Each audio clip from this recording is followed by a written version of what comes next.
Hi, my name is Bella. My husband and I have been married for 2 years. I had a terrible time finding love until I was 27 years old. I went to an elite middle and high school for girls only, and then I went to a university for women only.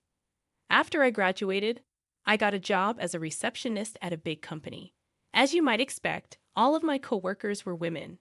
For most of the people in my social circle, business leaders would ask them to parties, but not me. I never went to those kinds of events.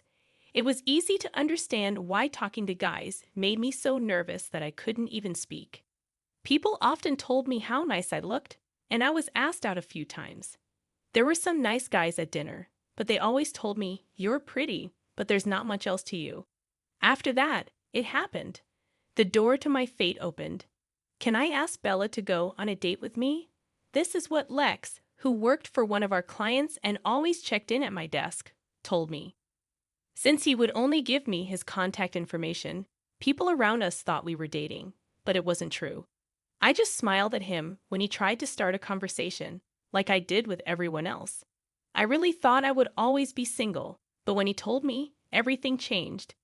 May I suggest that we begin our relationship as friends? That was my answer. Got off guard. He nodded so excitedly that it looked like his head would fall off. He smiled as he walked into the office. I had never done that before. Guy questions like, "Want to have dinner?" had always been the norm up until now. "Free tonight." But when I was with Lex, I didn't get that sense. I only felt love. I was so happy. I went on a few dates with him, but I was still nervous and didn't talk much. The moment I knew he liked me for who I was, I knew. Is it possible for you and I to be together? To the point of tears, he was so happy. All of this took place on Christmas 2 years ago. At that moment, I was very happy and thought I would always have someone so loving in my life. But there was a hole in his armor when his business failed.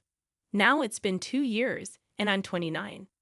"Lex, you should probably wake up now," I told my husband, who was still asleep. Then I put on my shoes and left the house. I'm the only one making money for our family right now.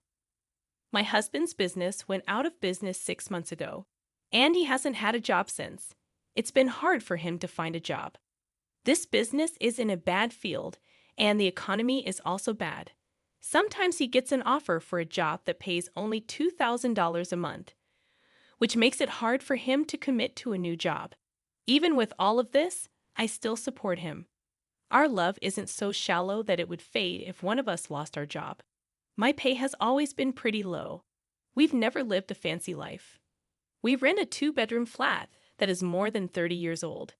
It's a 30-minute walk from the train stop, and the building isn't safe. But I was ready to give up a lot of things so that we could keep living together. I thought my husband might still be upset about his company going out of business. He had a few job offers, and I waited calmly because I thought he'd find a good fit and feel better. But my hope was short-lived, and he kept getting worse. Even taking out his anger on me by raising his hand sometimes was a sign of his stress. He didn't leave any permanent marks, and I thought he must be hurting more than I was. So I put up with it because I wanted to help. Then, after a few days, he finally got a new job. He quit the business he was in before and went into a whole new one. He took the job because the new place was ready to hire him, even though he didn't have much experience. I felt better when he got it because I knew I wouldn't have to be his hitting bag anymore. I thought he might be getting violent, but it looked like it was just a phase. He is now working hard at his new job and was even given the title of team leader. It's been a year, and I just turned 30. I was excited about having kids soon, but the loving man I married didn't seem to be there anymore. I told you I liked toast. Now tell me why you made pancakes. Also, take out the pit if you're going to serve fruit. Little things started to make my husband mad, and he started saying mean things. Really, do you need to talk that way? Lex, you're an adult now. I snapped back. Take out the pit yourself. I was getting angry. In response, he hit the wall with his hand, which scared me. I don't like to argue, but I know in my heart that what he's doing is mental abuse. Recently, I've tried not to upset him, but we've been fighting a lot, and I'm tired of it. When he took it out on me, that's when I lost it. It looked like the stress of his new job was to blame. Soon after, he was made team leader, which showed how good he was. Now everyone tells him he's going to be a department head very soon. He couldn't handle the extra stress, so he started hitting me, who was an easy target. In fact, I quit my job at 30 to stay at home and raise my kids. When I got into my 30s, I'd always planned to quit my job as a receptionist and do something I really enjoyed. Since my husband knew this, I stopped at age 30 as planned. He doesn't seem to like it though. Women need to work too these days. You should know that my pay is enough to take care of both of us. Do you even value the people who have taken care of you? He moans while he eats, then gets his bag and goes to work. I was there for him when he didn't have a job. So why am I being blamed now? That's when I started to mentally distance myself from him. When I got home one day, there were shoes I didn't recognize at the door. There was my mother-in-law in the living room, which caught me off guard. "Well, Mom, why are you here?" My mom told me straight out, "Didn't Lex tell you?" When I went up to her, "From today on, I'm moving in." This is something I've never heard before. Over time, I learned that my husband had suggested that my mother-in-law move, and because she was lonely after the death of my father-in-law. Of course, no one asked me that. While I was still shocked, my mother-in-law told me to start making dinner. It shows how valuable a housewife is to take care of her family, so she told her, "Get to work." Even though I was angry and confused, I went to the kitchen to make dinner. Then Lex's mother-in-law came in and said, "Lex hates burgers." The food was almost ready. This is rubbish. The dish was almost done when she threw it away. I was seated inside, but strangely, words failed me when I was faced with this surprise event. I couldn't say anything, so I just listened as my mother-in-law went on. She then started going through the fridge and cooking without asking. I finally calmed down and told my mom, "Hold on." I made a list of meals for the week and then went shopping. As soon as I said that, he dumped flour on my head, making me cough. I kept watching her make her food, and then she told me to clean up. When my husband finally got home, he was thrilled to see the meal. Yes, this is the kind of food I want. It's better to eat fried food than salad.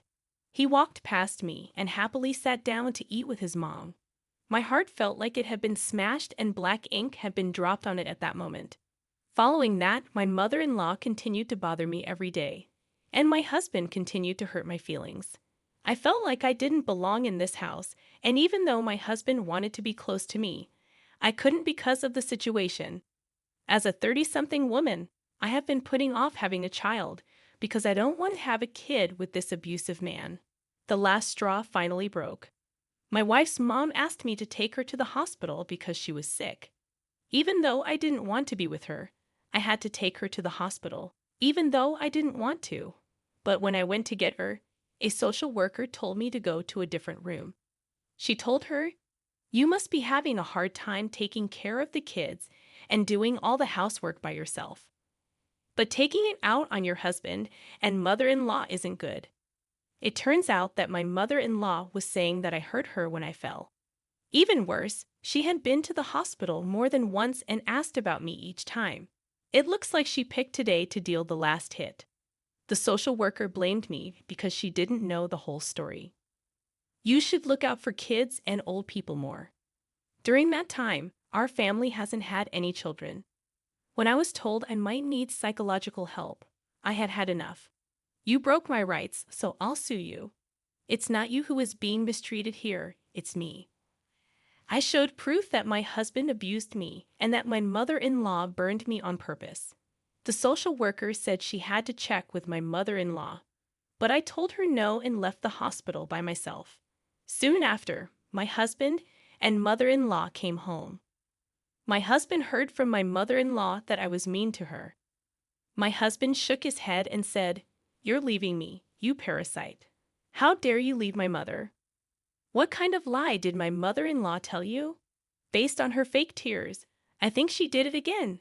I was sick of telling her she was wrong, so I left the house without noticing either of them. I didn't go home that day. Instead, I stayed the night in a work hotel. I was lucky to have my wallet and cell phone with me, and it was easy to find a charger. I chose to avoid both of them for a while and not go back home. But as I walked by the house one day, I saw a woman in her 50s who lived across the street from our apartment. I was beginning to worry. I haven't seen you around. She also told me that your mom told her that you and your husband are going on vacation for about a week. When I heard that, I couldn't help but laugh out loud. Then I asked myself, if not now, when? I called the moving company right away and asked them to help me move out as soon as possible. It was a little more expensive, but I didn't have much stuff, and the movers were able to get it all to my parents' house in just 3 days. Let's see how my husband and his mother react, since they have no idea how much I've helped with the house. They put me down when they don't know anything about me, and I won't forgive them. After moving, I went back to my parents' house because their house was empty. After a few days, my husband called me. "Where are you, Bella? There is no one in your room." When my husband found out what was going on, he kept asking me where I was. I told him, "Not your business. By the way, I've already filed for divorce because you've said you wanted to do it before. Sign them and send them in." After I hung up the phone with him, I stopped calling his number. After that, my life became peaceful. I did yoga, made breakfast, and then sat down with my parents at the table. I had lunch with my mom and dinner with my family again. That's how I felt, but it was comfort and happiness I hadn't felt in a long time. When I told my parents to thank you, they were surprised, but they were happy to see me. When my husband found out I was at my parents' house, he waited nearby for me. When I saw him, I tried to run away, but he caught up and grabbed my arm. "Call me Bella. Let's go home. Without you, the house is a mess." I yelled, "Help me," as his hold got tighter. As I was being helped, a high school boy in his sports uniform came by and called the cops. A businessman nearby also helped. Since the cops were there, my husband quietly left. But as expected, my angry mother-in-law stormed into my parents' house. "How dare you make fun of my son in public? Oh, you and your family are a shame." Finally, I stopped my dad from going up to them and told him, while I was doing that, my mother-in-law was outside our house making threats and even talking about defamation lawsuits. Dad was about to lose it and talk to her about it, but I stopped him. "Okay, I'm ready to settle this." I called my husband, who was standing next to my mother-in-law when the call came in. He told her straight out, "I know you're cheating, and I have proof. I'm going to sue you for abuse and get money when we get divorced." My husband became scared when he heard this. After hearing rumors that he was going to a hotel with a coworker, I actually paid a detective to find proof of his cheating. I had a lot of proof. I even went to the hospital and got a note saying I was healthy in case they tried something. I had also recorded talks in case I needed proof. I was going to talk to my husband and his mother about it when I was ready mentally. But I'm not going to be quiet when they insult my parents. My mother-in-law has also been stealing money from my pocket. I've heard that the house is in terrible shape and even smells bad since I left. People in the neighborhood are complaining, right? My husband didn't know what to say. A friend told me this story. They said my husband and his mother were not in town. It looks like they haven't been doing simple things like picking through the trash, and the house has become a dump. Besides that, I heard that the property management gets reports every day about the loud fights they have. Now my husband might understand how much I helped the family and want me to return, but it's too late. I'm not coming back to live happily ever after with your mom. After I said that, I put the phone down. Soon after, my wife's mom tried to break down my front door. They were both arrested after I called the cops. After the fact, my neighbor told me that they hadn't taken care of any of the complaints through the management business. The drama finally got so bad that it cleared out the whole apartment building. The management finally went to court against both of them for not paying rent, ignoring complaints, and making business difficult. They were being sued for money damages. They were finally told by the court to leave and pay money for harm. They can't rent anywhere now because they're on a list of people who can't rent. It turned out that the rent wasn't paid because my husband made a mistake at work that cost a lot of money and caused him to lose his job. He quit his job and moved far away because he couldn't find another place to live in the area. He then ran into another problem when he tried to find new work. He became homeless, which made his mother steal from stores. She was arrested for hitting a store worker who tried to talk to her. I read about this in the news online. I have no idea what comes next, and I don't want to know.